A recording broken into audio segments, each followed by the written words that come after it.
आषाढ़ी 13 साल की थी जब उसकी शादी हो गई। माँ बाप ने उसे 4 डांडों पार ब्याह दिया। वो इतनी दूर ब्याही गई कि सुबह अगर पैदल चलना शुरू करे तो शाम को 6 बजे से पहले मायके ना पहुंचे। लेकिन आषाढ़ी को इतने सालों में पैदल चलने का ये सुख भी तो नहीं मिला। मिलता भी कैसे। वो सुबह 3 बजे उठ जाती, बासी तिबासी रोटी खाती और तड़के अंधेरे में जंगल जाकर घास पात लेकर आती। घर पहुंचती ही थी कि फिर सीढ़ीनुमा खेतों में देह तोड़ती। पूरे दिन भर खेतों में कमर तोड़ काम करने के बाद जब वो घर लौटती तो उसे भरपेट खाना भी न मिलता।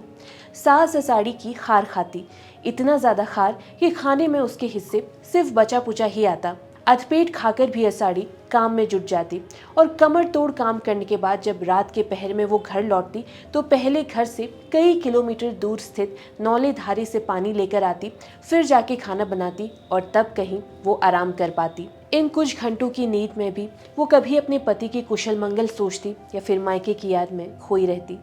आषाढ़ी की ये रोज की दिनचर्या थी। हर दिन काम में सिर्फ एक वक्त ऐसा होता जब वो अपना सुख, अपनी खुशी और अपना सगल साझा कर पाती। कभी संग गई महिलाओं के साथ तो कभी जंगल में पेड़ और पक्षियों से, जो भले ही उसकी भाषा न समझते हो लेकिन उसके भाव और आंसू जरूर उनके दिल में भी घाव कर जाते। जंगल में कभी घास तो कभी बांझ काटते हुए अपने रुदे हुए कंठ से आषाढ़ी, पहाड़ की आषाढ़ी जैसी कितनी ही अंगीनत महिलाएं हैं जिन्होंने ये गीत रचे ताकि वो अपना दुख और दर्द साझा कर सके। जब मोबाइल नहीं हुआ करते थे तब ये पेड़ और पौधे ही पहाड़ की नारियों के संदेशवाहक थे। जंगल में घास काटते वक्त कभी मायके की याद में तो कभी परदेश गए पति की याद में जब उन्होंने गीत गाए तो वो खुदेड़ गीत बन गए।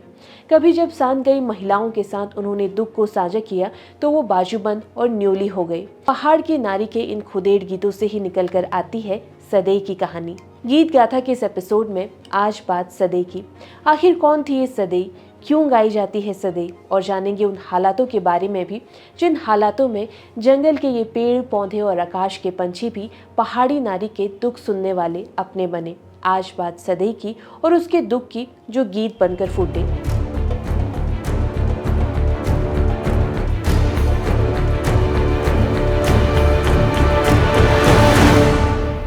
आज ज़्यादातर लोग सदै गीतों के बारे में जानते हैं, लेकिन काफ़ी कम ही लोगों को पता है कि सदै गीत बाद में बनी।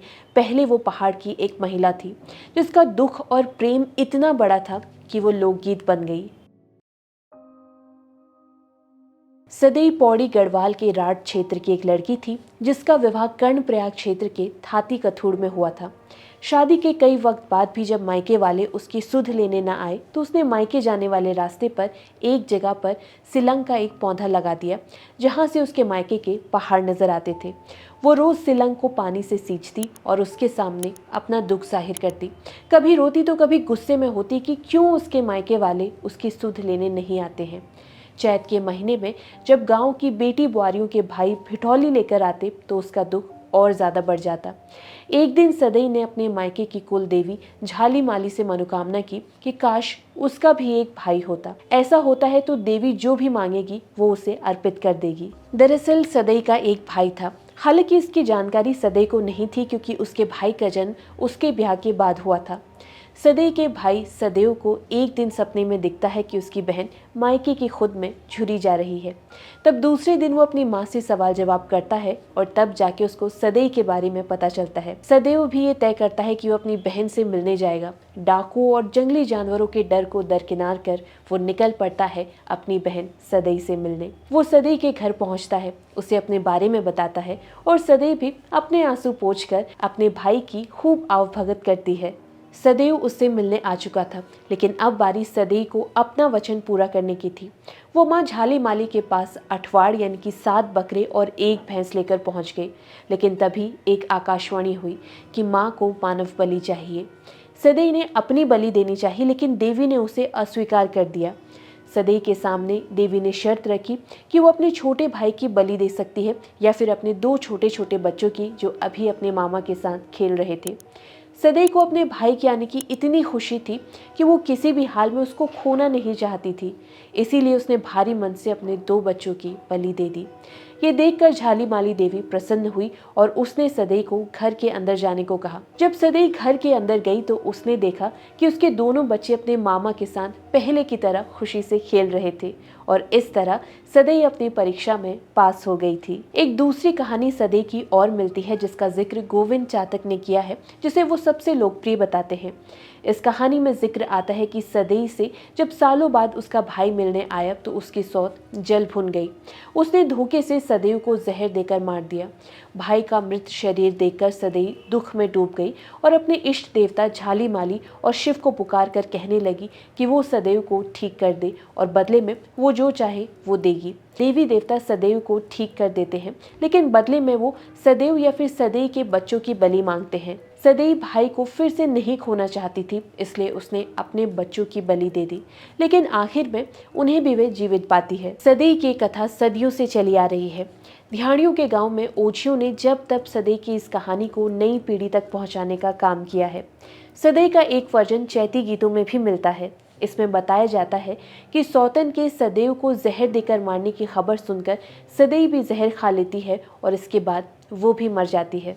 मरने के बाद जहाँ पर सदैव काफू बन जाता है, वहीं सदई म्योलड़ी, ये दोनों पंछी बनकर हर बसंत पहाड़ में आते हैं और अपनी कूक से सबके दिलों में उदासी भर जाते हैं। कुमाऊं अंचल में प्रचलित गौरी धना की कथा भी सदई से मिलती जुलती है। सदई की ये कहानी पहाड़ की नारियों को अपने मायके और अपने भाई के प्रति प्रेम को दर्शाती है, लेकिन इस कहानी में कितना सच है या फिर ये एक सिर्फ फसाना है, अब इसका सही जवाब तो किसी के पास नहीं है। सदियों से इस कहानी को ओझियों और जागरियों ने पीढ़ी दर पीढ़ी सुनाया और आगे बढ़ाया है। बाद में जागरियों के इस जागर को काव्य की शक्ल दी पंडित तारादत्त कैरोला ने। 1921 में प्रकाशित हुई सदई काव्य संग्रह में उन्होंने इस गीत को शामिल किया। तारादत्त ने भी इस गीत को अपने जागरियों से सुना था और उन्होंने इस गीत को अमर करने के लिए इसे ऐसा नहीं है कि सिर्फ सदई गीतों के जरिए ही पहाड़ की महिलाओं का दुख जाहिर होता है। चैती गीतों के जरिए भी महिलाएं अपना दुख जाहिर करती हैं। अंजलि कपिला अपनी किताब images of the folk song of Garhwal Himalaya में ऐसे कई गीतों का जिक्र करती हैं जिसमें पहाड़ की नारियों के दुख को उकेरा गया है। अंजलि कपिला की इस किताब में कई ऐसे गीत बताए गए हैं जो नारी के जीवन के दूसरे पहलुओं में भी प्रकाश डालते हैं। इन गीतों में पहाड़ी महिलाओं के साथ पतियों की तरफ से की गई जाति और सास की जातियां भी शामिल की गई हैं। टिहरी गढ़वाल की बुजुर्ग महिलाएं एक ऐसे ही गीत का जिक्र करती हैं जिसमें वो बताती है कि किस तरह एक महिला के पति ने गुस्से में आकर उसको मार दिया था और बाद में वही महिला गीत का कथानक बन गई।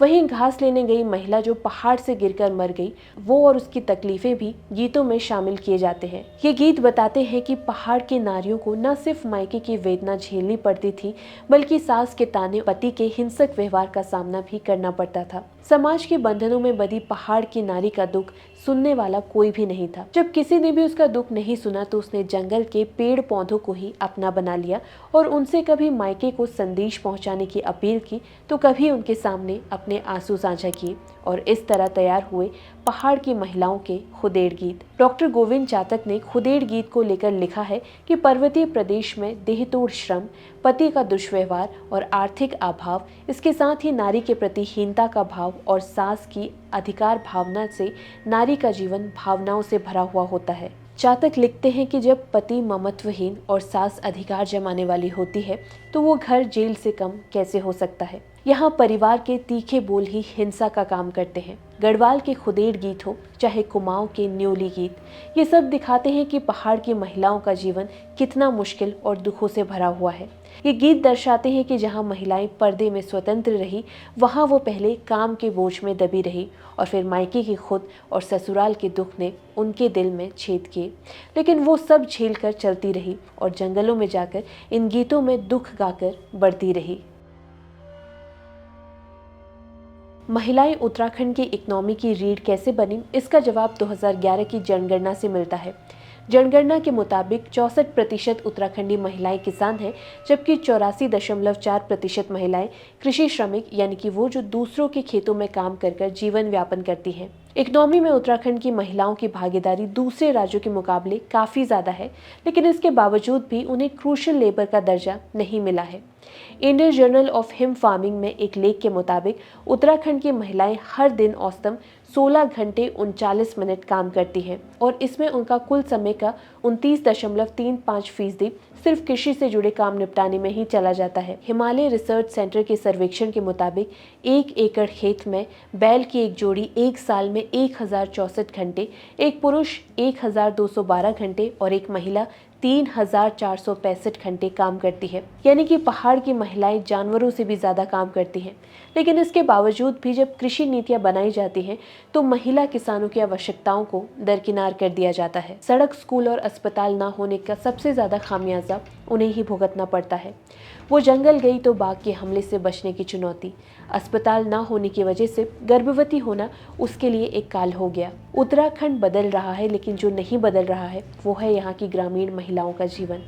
आज आधुनिक होते परिवेश में भी महिलाओं का जीवन इन्हीं कठिनाइयों से जकड़ा हुआ है जो सदियों पहले उसके हिस्से में आई थी। उसे पता है कि अब जमाना भले ही बदल गया हो, लेकिन उसके खुदेड़ गीत नहीं बदले हैं। इन गीतों को आज भी वो पेड़ पौधों को सुनाने के लिए मजबूर है, क्योंकि उसे पता है कि सत्ता में बैठे हुक्मरान ना ही उन्हें समझ पाएंगे और ना ही वो समाज जिसने उन्हें सिर्फ प्रथाओं, परंपराओं और जिम्मेदारियों के बोझ के तले दबा रखा है। आज भले ही रील के जमाने में हर कोई पहाड़न बन रही है, लेकिन जो असली पहाड़न है उसे तो रील में आने का टाइम तक नहीं है। वो हमेशा की तरह व्यस्त है अपने जीवन और जिम्मेदारियों के बोझ को ढोने में। भले ही आज मोबाइल फ़ोन ने उसके मायके और परदेश गए पति से दूरी थोड़ी कम कर दी हो, लेकिन पहाड़ की नारी का हाड़तोड़ काम तो आज भी जारी है। पहाड़ की नारी के जीवन को अगर एक लाइन में समेटना हो तो सुरेश पंत अपनी किताब उत्तरीय में इसे बखूबी बटोरते हैं।